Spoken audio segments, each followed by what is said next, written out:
Good afternoon. I hope everyone's well today. Thank you for watching. Reform UK are going to be winning the next election, if you believe all the polls. It's fundamentally apparent that the Uni Party needs to go.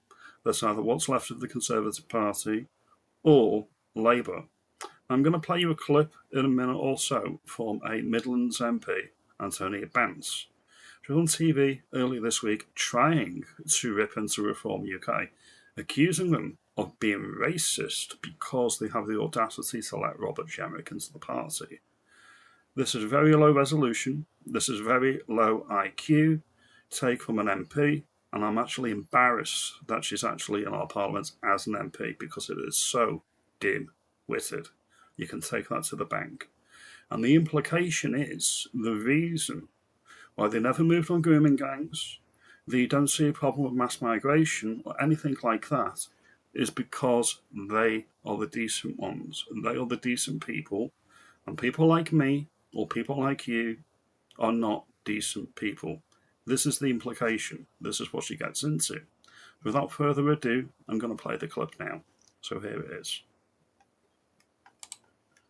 Thing that we need to understand here is this just shows the weakness of Kemi Badenoch. Rather than sacking Robert Jenrick for defecting to reform, she should have sacked him in the autumn when he came to my neighbouring city of Birmingham and looked around, counted white faces. What an anti-British thing to do. Counting white faces and saying that said something about the integration of that city.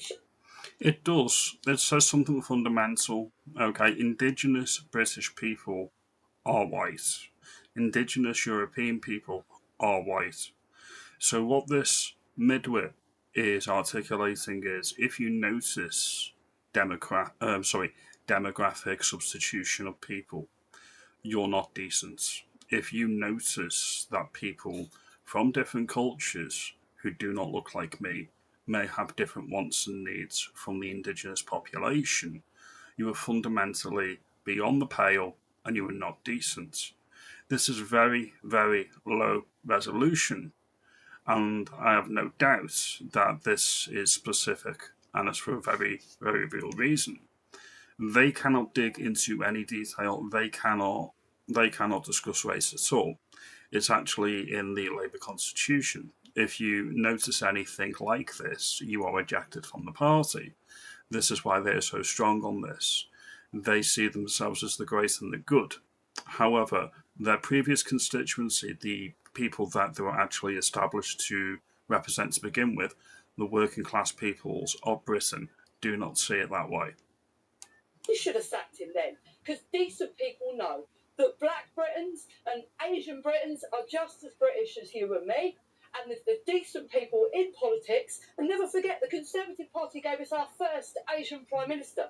Decent people in politics know that you don't count white faces. So frankly, that lot can go off to reform and be non-decent over there, and decent people in politics, we need to stand up for the values that built this country. When you say British values, though, Antonia, you're not being specific. It's a nice catch-all phrase, British values. What does that actually mean on your terms? Is it the British values that were brought in by former Prime Minister Tony Blair in 1997? Freedom, democracy. I mean, be specific. You're not being specific at all. Tim. Well, Nigel Farage is building a team that is absolutely multiracial. And if I thought that Nigel Farage was in any way racist or Robert Jenrick was racist, I wouldn't be. So you're all right to say that an Asian person could be English? An Asian person can't be English. That's not true. They can be British, fair enough. They can integrate into society, fair enough. But the different ethnicities of the British Isles, whether that's Scottish, Welsh, English, Northern Irish, or Irish, they are ethnic and they are important. So you need to be specific. They are ethnic, okay. Now, I say I'm British. I use that phrase British because I'm of English, Welsh, and Irish descent. So that catch-all phrase does work for me. But now, a black or brown person typically can't be English because they are from a different diaspora. They may be from Africa, they may be from the Caribbean, 2 or 3 generations back. Now they can integrate and assimilate, That's not on the table. What she's trying to do is she's trying to say English ethnicity or English as an identity doesn't exist. That is flawed. Everyone knows it's flawed. If Rishi Sunak was genetically tested, they would say he was Indian. They wouldn't say he was English. That's just fact. That's what the genetics would say. That if Bukayo Saka helps us win the World Cup this summer, he's as English as you and me. Is that Absolutely, right, Tim? You're happy to say that? I'm glad to say that. Because you share a party with people who won't say that. You share a party with people who believe that a black or an Asian English person is not as English as you and me. That is disgraceful. It is outside the bounds. I've absolutely made clear what... In her view, if you notice what I'm articulating in this video, that English is an ethnicity, that diversity may not always be a strength, demographic change is real, you are not allowed into politics according to Labour. This is why they are losing, this is why they will continue to lose, and this is why they're never going to get in again. They represent one constituency of people, the people that bought into Tony Blair's New Britain ideals post-1997. That is their only constituency. My position is, but I think what voters are absolutely fed up with Labour is you play the race card again and again and again. Everyone is racist according. Everyone is racist according to you. The decency card. Alright. We're going to get into that later in the video. Okay, it's very, very interesting, so stay tuned for that. Just remember that decent people do not notice colour, and we'll follow that to its logical conclusion. All the time. Some people in this conversation are decent. Yeah, that's right, I would agree. Some people are decent in the conversation and some aren't, but it's not the answer that you're going to want, sweetheart.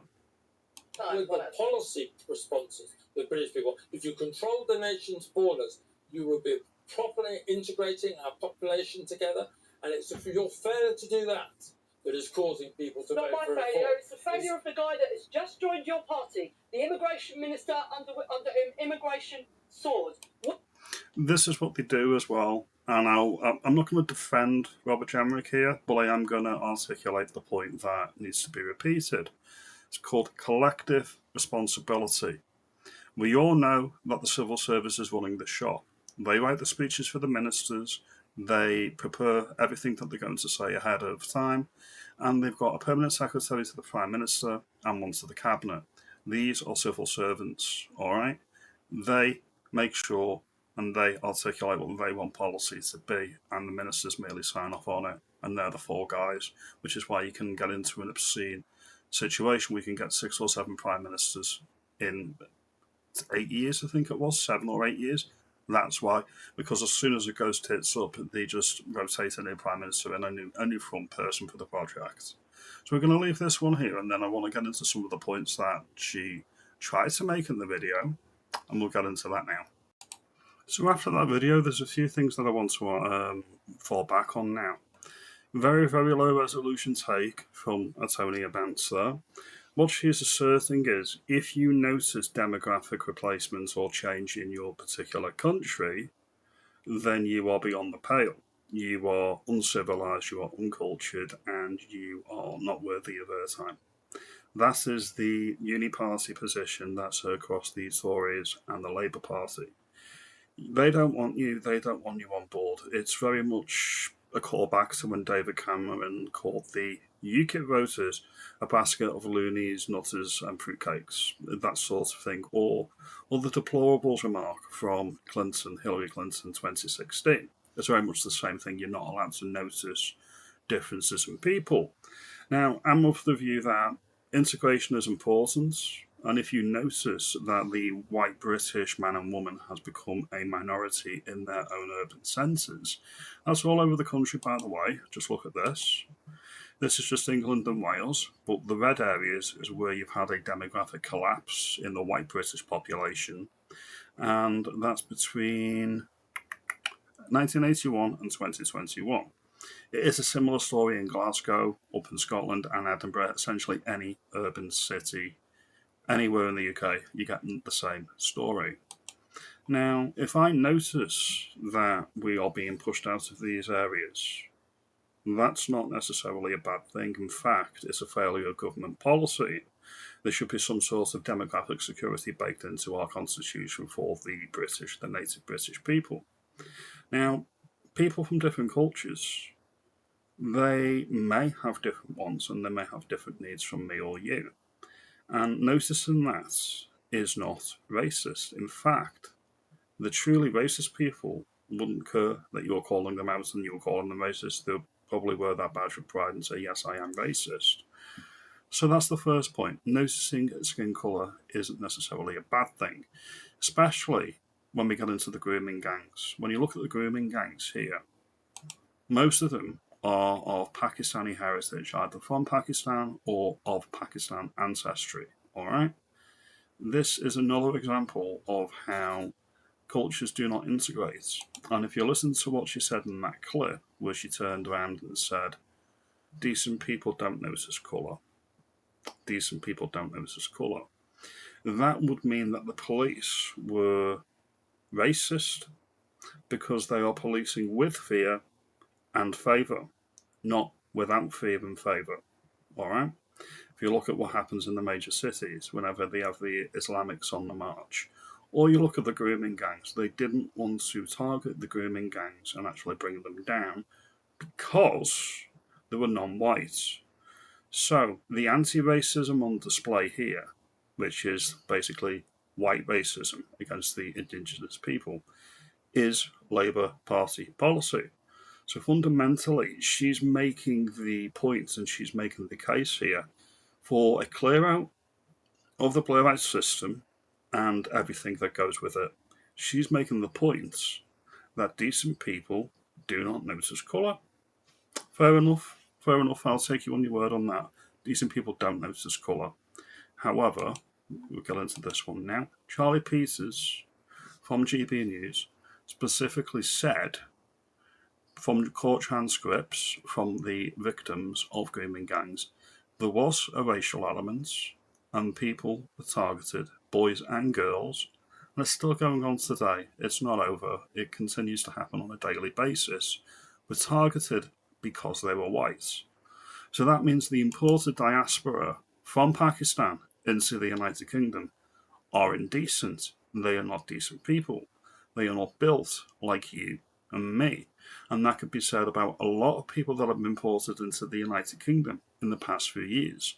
They think differently, they act differently, they have different wants and different needs. I'm not necessarily saying that's a negative or a bad thing, although in some cases it really, really is. I'm saying, why is it here? By this Labour midwit's own admission, people being targeted for their skin colour should work all ways.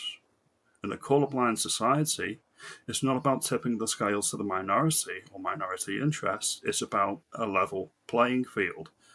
DEI wouldn't be a thing. None of it would be a thing. It would all be in the history books, and we'd look back and say, oh my God, this was appalling, this is awful. Labour have admitted they are openly anti-white, anti-British, very racist party by this MP's own standard. Now, if we look at her seat last year, which she won, it is Tipton and I'm not even going to try and Wednesbury. We'll say Wednesbury. We'll go with that. She got a majority. Okay, fair enough. But if you combine the Conservative and Reform votes, she's going to be out on her ear at the next election. So there is hope. This Labour midwit is going to be out on her ear soon enough. And if you look at the election calculator, Reform are going to take the seat, 93% chance that she's going to be boosted out at the next election. This is why Labour has failed. This is why they will continue to fail, because they have midwits that may go on TV and say diversity is a strength. If you notice non-white people, you are racist, but the inference from it is that everything has been tipped against the natives. And this is an admission from Labour, in my opinion. Now, if you like this video, give me a thumbs up, give me a like and subscribe. I'll see you in the next video.